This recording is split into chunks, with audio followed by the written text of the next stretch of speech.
Galera, questão 6. A questão 6 também era uma outra questão boa, tá? É uma questão boa porque envolve interpretação de enunciado, né? Essa questão aí tem um enunciado muito malicioso. E ela aí é uma questão de razão e proporção, juros, né? É esse último assuntinho aí que a gente teve no curso, tá? Então, é uma questão de verdadeiro. De afirma. De. Oh, meu Deus. É uma questão de afirmativa, né? De verdadeiro ou falso. Que você tem que julgar aí cada um dos itens. Nossa, galera, vocês devem odiar essas questões, né? De verdadeiro ou falso. Eu pelo menos odiava quando eu era aluno.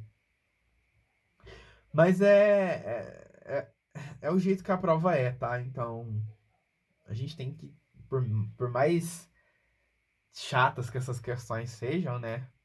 A gente tem que saber fazer coisas desse tipo, né?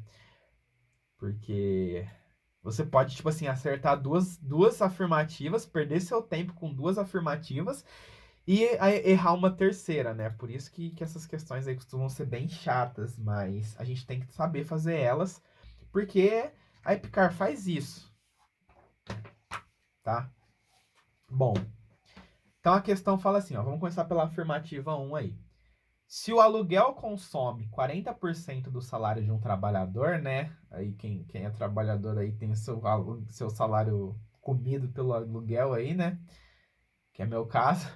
E se o seu salário for corrigido com aumento de 180% e o aluguel sofrer um aumento de 250%, então o novo aluguel passa a consumir 50% do novo salário. Bom, pessoal, então a gente tem um salário aqui, né? Que eu vou chamar de S0, tá? Vocês vão ver, pessoal, que esse zero aqui a gente usa bastante na física para dizer inicial, né? Então, quando eu falo S0, eu quero me referir ao salário inicial, né? Na física a gente fala, por exemplo, S0 para espaço inicial, né? Ou V0, velocidade inicial, né? Zero representa aí o início, tá? Então, S0 é o salário inicial.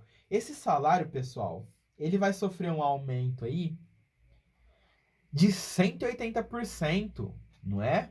E ele vai se tornar, então, um salário um.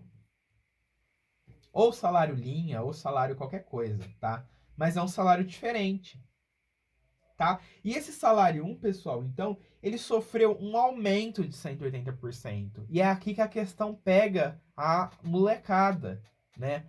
Porque o seu novo salário, ele não é 180% do salário inicial. Não, não, não, não.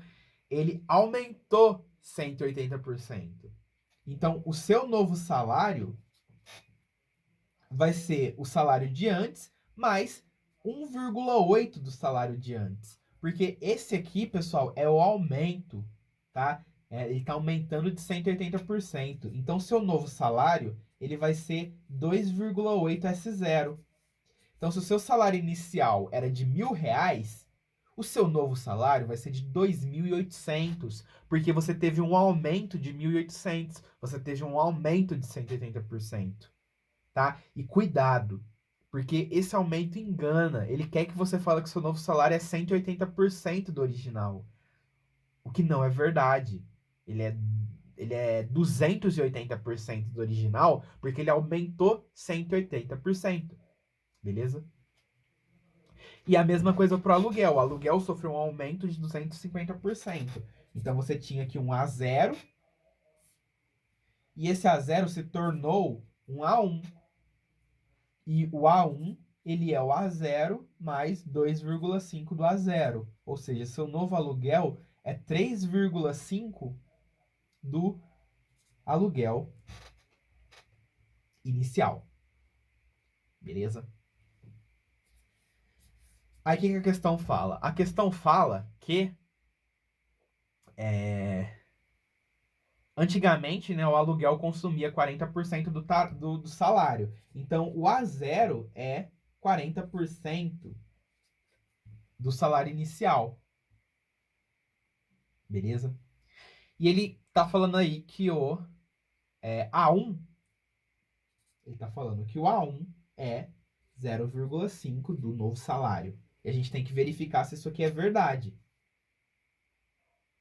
Tá? Então, vou colocar uma interrogação, porque a gente não sabe se isso aqui é verdade, ó. Beleza?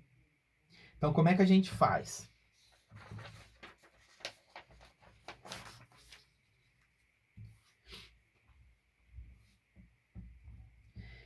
Eu quero saber, ó, quanto vale a razão, né, entre A1 sobre S1.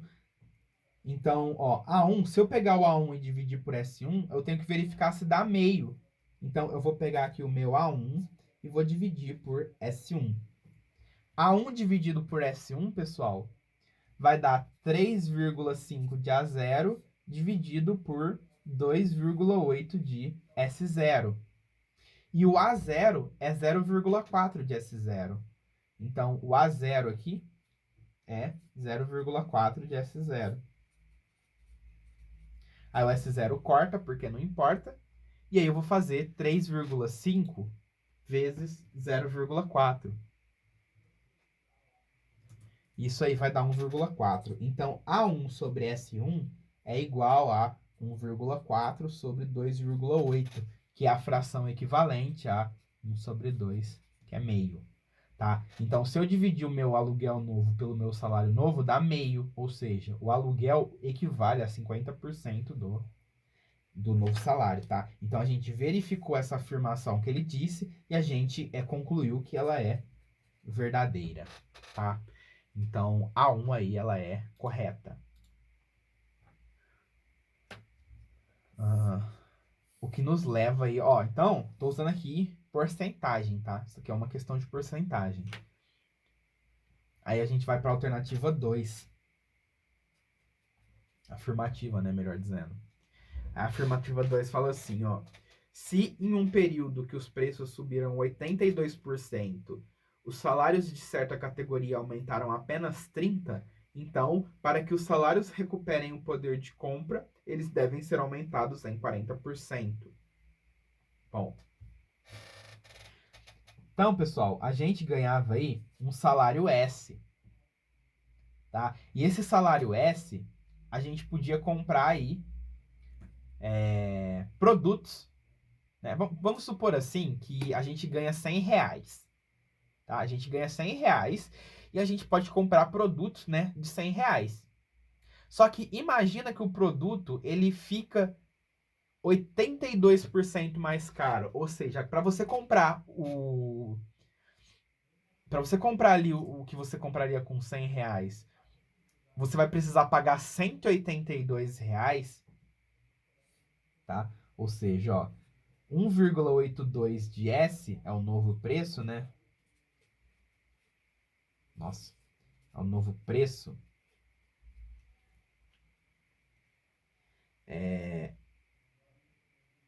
Você perdeu o poder de compra. Porque você vai receber seus 100 reais e agora para você... Vamos dar um exemplo aqui de coisa que você vai comprar. Você vai comprar uma skin no LoL, né? Você tem que pagar lá 100 conto para comprar uma skin no LoL. Só que agora você tem que pagar 182 conto. Beleza? E seu salário ele aumentou só 30%. Então você está recebendo 1,3 de S. E a questão falou assim, ó, para o salário recuperar o poder de compra, eles devem ser aumentados em 40%. Então, a gente tem que aumentar isso aqui em 40% para ver se vai dar para comprar o que a gente comprava antes, né? Então, se eu pegar isso aqui e multiplicar por 1,4, por que multiplicar por 1,4, pessoal? Porque multiplicar por 1,4 é a mesma coisa que aumentar 40%, né? 1,4 representa o 1 mais o 0,4. Ele representa o 100% mais o 40%, tá? Então, se eu multiplicar 1,3 por 1,4, vai dar exatos 1,82 de S. Então, tá correta a afirmativa 2 também. Vamos colocar aqui verdadeira. Tá bom? Então, se o jogo ficou R$ 182, e o meu salário aumentou de 100 para 130, se ele aumentar agora de 130 40%, ele vai para 182 e eu posso comprar o jogo de novo, tá bom? Mas aí eu tô dando exemplo numérico, né? Isso daqui é o exemplo algébrico, ó. O exemplo algébrico não, a solução algébrica, tá bom? Porque isso aqui, por ser variável, já cobre todos os números, então se você resolve algebricamente, já cobre todos os exemplos, né? Para isso que serve a álgebra. E finalmente, pessoal, ele fala assim, ó, na fórmula, né? Essa daqui seria a afirmativa 3, ó. Ele fala assim: na fórmula z é igual a x y ao quadrado, x e y decrescem de 25%, então z decresce de 27/24 do seu valor. Bom, a gente tinha um z0 aqui, pessoal, né?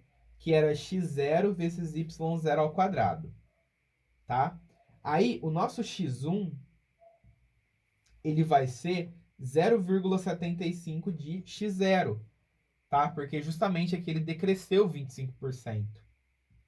Então, o nosso novo x, ele vai ser 0,25 x0 menor, né, ó.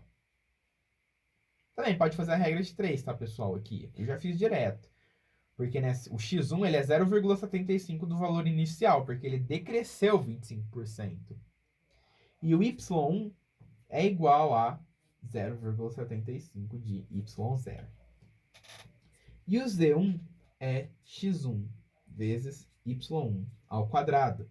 E a gente tem que jogar esses valores aqui. O valor do y1 a gente vai jogar aqui e o valor do x1 a gente vai jogar aqui. Então, o nosso novo z ele vai ser 0,75 de x0. Pessoal, ó, vou trabalhar com decimal não. Trabalhar com fração, porque o exercício está dando em fração, tá? Então, em vez de chamar de 0,75, eu vou chamar de 3/4 de x0 vezes 3/4 de y0 ao quadrado. Então, troquei o 0,75 aqui por uma fração, tá? Então, a gente vai ter 3/4 vezes 3/4 vezes 3/4, que vai dar 27/64, x0 vezes y0 ao quadrado. Tá? Então, o z1, ele é isso aqui. E x0 e y0 é z0. Então, o z1, pessoal, ele é 27/64 avos do z0. Tá? A gente conclui isso aqui. O novo z é 27/64 do z original, do z0. Aí você pega e fala, então tá correta a afirmativa. Não, não tá correta. Porque ele fala que o z decresce disso aqui. O que não é verdade. Tá bom? Você tinha z0 e você foi para 27/64 avos de z0. O tanto que decresceu, pessoal, não vai ser 27/64. Vai ser 37/64 de z0. Tá? Porque você tá pegando o 64/64, né? O 64z0/64. E se você tirar 37, dá o 27. Então, isso aqui é o tanto que decresceu. 27/64 avos não é o tanto que decresceu. É o valor final. Tipo assim, se você tem 100 reais e decresce 80 reais, você fica com 20. Então, 20 não é o tanto que decresceu. 20 é o valor final, né? Beleza. Então, essa alternativa 3 aqui, ela seria falsa, justamente por isso.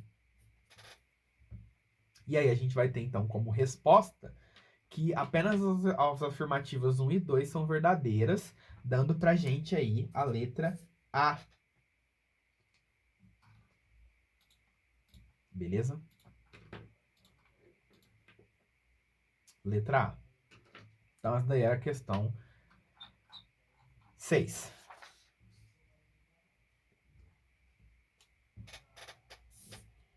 Aí a gente vai para a questão 7. Que eu vou fazer aqui. Preciso de um papel limpo para fazer essa questão.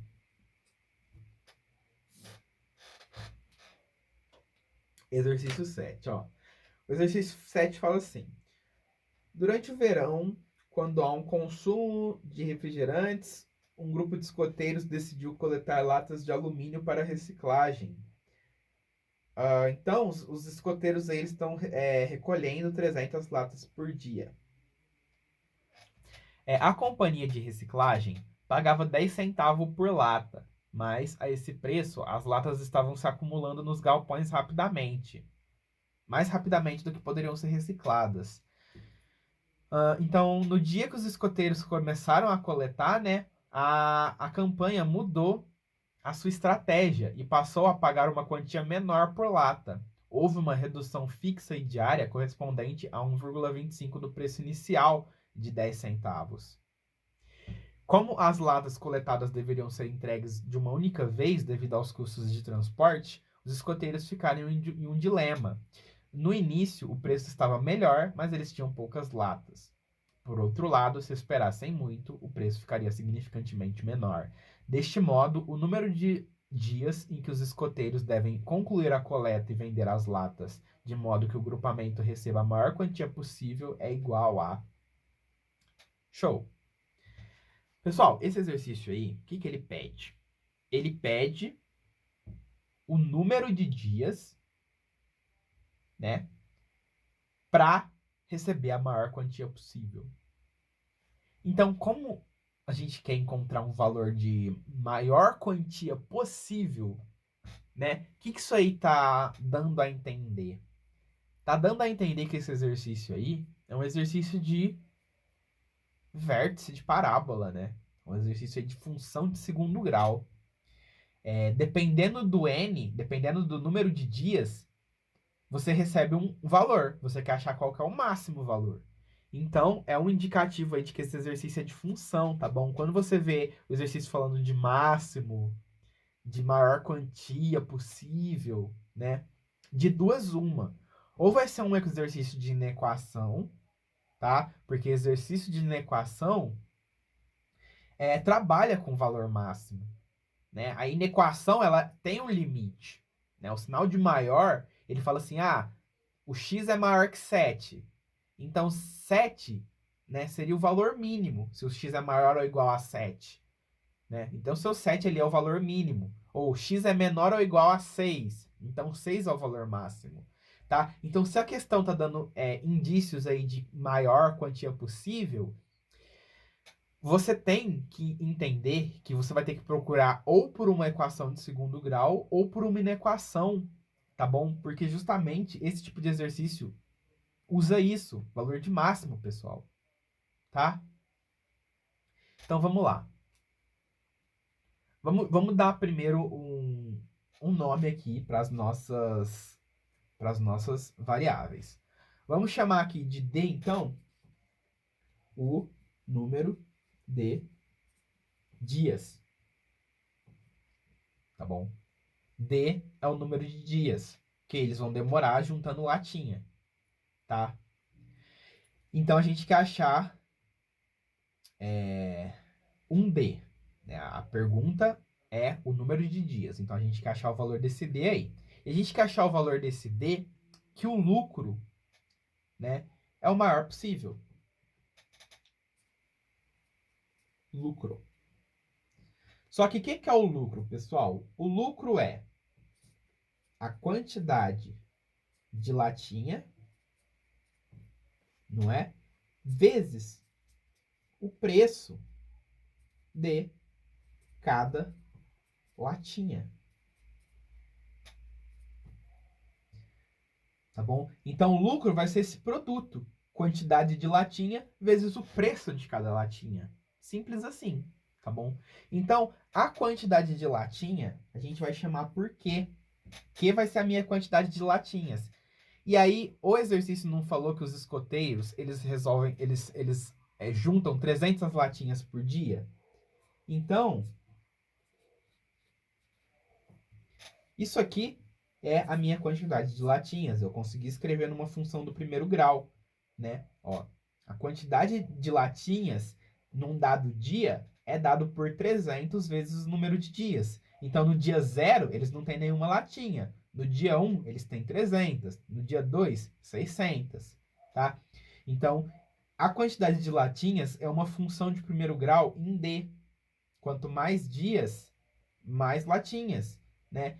Lembra lá que função do primeiro grau é a mesma coisa que juntar duas grandezas diretamente proporcionais, não é? Porque a equação da grandeza diretamente proporcional é justamente uma função do primeiro grau, né? A modelagem matemática de grandezas diretamente proporcionais é dada por uma função do primeiro grau. Tá aqui um exemplo disso, tá? E o preço de cada latinha, pessoal, o preço de cada latinha, que a gente vai chamar de P, vai ser então 10 centavos, não é? Menos 1,25% do preço inicial, que é 10 centavos.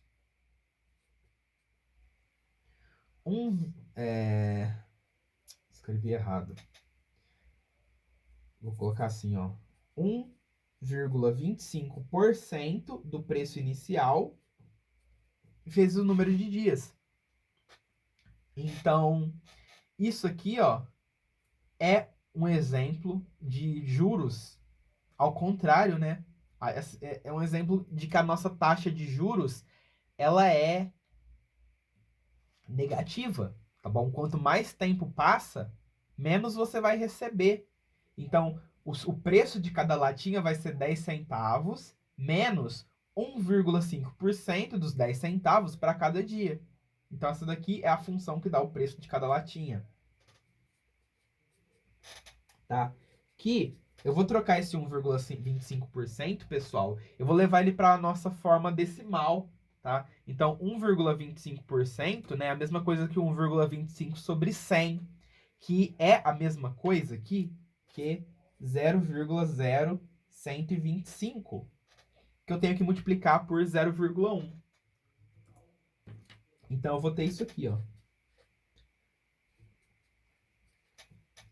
Esse daqui é o preço de cada latinha, né? Se passar um dia grande o suficiente, isso aqui vai zerar. Os caras não vão pagar mais nada por latinha. Tá bom? E aí agora a gente consegue construir, então, a nossa função do lucro, né? Dado o número de dias. Que vai ser, então, essa função Q multiplicado por essa função P.